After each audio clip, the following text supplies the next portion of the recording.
plusieurs noms. C'est quoi le on CETA? l'appelle le TAFTA. Non, c'est pas la même chose. Le CETA, c'est avec le Canada. Le TTIP, c'est avec les USA. Et le TTIP, on en parle finalement parce qu'on a bousculé des choses. Mais le CETA, il est déjà en route depuis plus longtemps. Et le CETA, si on accepte de... Écoute, si on accepte de déréguler pour le CETA, hein, ça veut dire qu'on doit tout déréguler. Les conditions de travail, les conditions environnementales, la démocratie, les concertations, tout ça. On n'aura plus le droit de faire de la démocratie, tu vois, hein, et il y aura un tribunal international, hein, privé, hein, avec des lois qui ne sont pas votées par les élus, hein, par les électeurs. Ce n'est pas les électeurs qui ont fait ces lois, ce sont des lois de Goldman Sachs et de l'OMC et ainsi de suite. Tu vois, hein, ils ont décidé que... Voilà. Hein, et alors, qu'est-ce qu'ils veulent? La concurrence libre et non faussée. Qu'est-ce que ça veut dire en clair? Quand tu dis ça aux gens, concurrence libre, c'est bien la liberté, vive la liberté. Hein, et non faussée, ça sera transparent. Merveilleux, vive la transparence. C'est pas ça que ça veut dire du tout. La concurrence libre et non faussée, ça veut dire le droit, qu'ils veulent récupérer le droit qu'ils avaient dans la nature, hein, le droit d'exploiter l'esclavage, la pollution et les paradis fiscaux. Et le saccage de la nature. Il n'y a rien qui peut les empêcher en dehors des sociétés humaines. En dehors des sociétés humaines, rien ne peut les empêcher de le faire. Eh bien, ils veulent récupérer ce droit-là, hein, ils veulent foutre tous les règlements à la poubelle, hein, ils veulent harmoniser, ils disent, hein, harmoniser les règlements, hein, pour ne pas devoir faire de la viande différente, que ce soit pour envoyer au Canada, etc. Harmoniser tous les règlements, donc tous les trucs qu'on a mis pour rendre le commerce plus humanisé, hein, plus responsable de la nature et des êtres humains. Tout ça, on fout à la poubelle. Donc toutes les luttes sociales et tout ça, c'est fini. On retourne au Cro-Magnon, hein, et c'est l'ultralibéralisme mondialisé partout. Et ça, c'est dans 9 jours. Ouais, et on s'en fout, on s'en fout. On n'en parle pas dans les médias, hein, on n'en parle pas dans les associations, on n'en parle pas dans les syndicats, et on n'en parle pas dans des mouvements ici, hein, soi-disant révolutionnaires, hein, on s'en fout complètement. Le CETA, c'est quoi? Hein?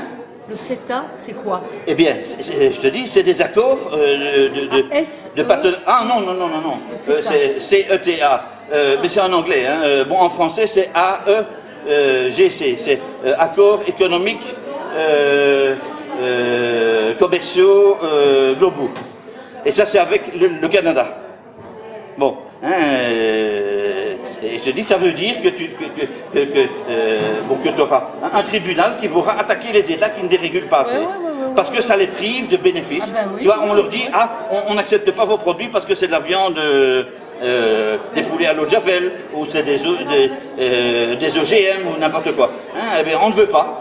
Et alors ils disent, c'est scandaleux, on n'a pas le droit de vendre des OGM, on n'a pas le droit de polluer, et on n'a pas le droit de faire tous ces machins-là. C'est un scandale. Hein. Moi, je fais de l'argent avec la pollution, hein, et j'ai le droit de gagner avec ça. Hein, dans la nature, hein, le bon Dieu m'a donné le droit de polluer, de réduire tout le monde à l'esclavage.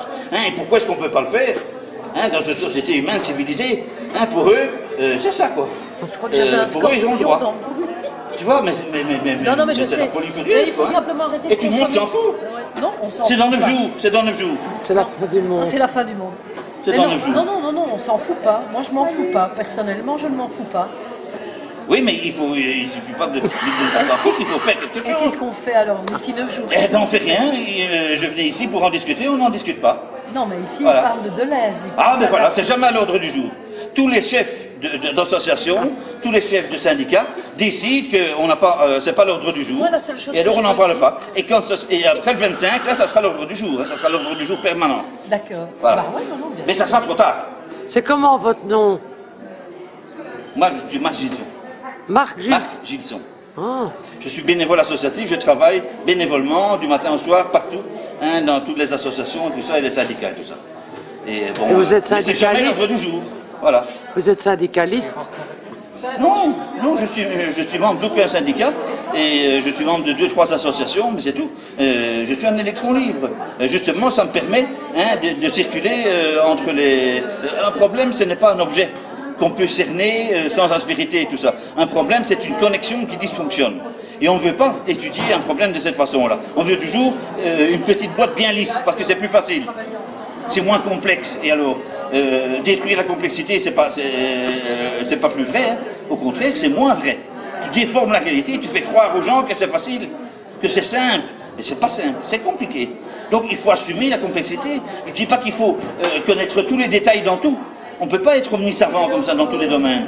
Mais ce qu'il faut, c'est savoir au moins quelles sont les choses qui sont concernées dans un problème que tu étudies, voir avec quoi il est connecté. Et c'est ça qui est important de voir. Et on ne veut pas le voir de cette façon-là.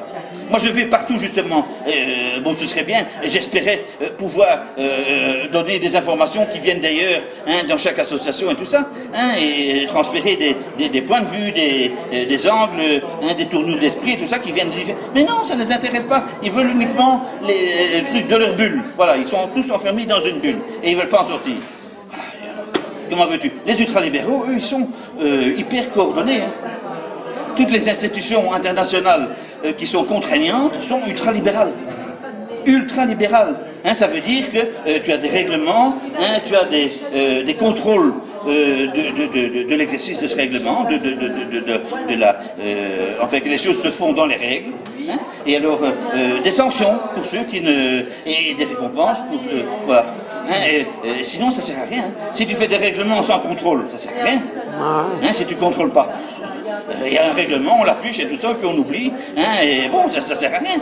Hein, il faut contrôler. Mais si tu contrôles et qu'il n'y a pas de sanction, ça ne sert à rien non plus. Ah tiens, il a mal agi. Ah oui, il a mal agi. Bon, allez, on continue. Et alors? Non, il ne faut pas continuer. Il faut sanctionner pour qu'il ne le fasse plus. Tu vois?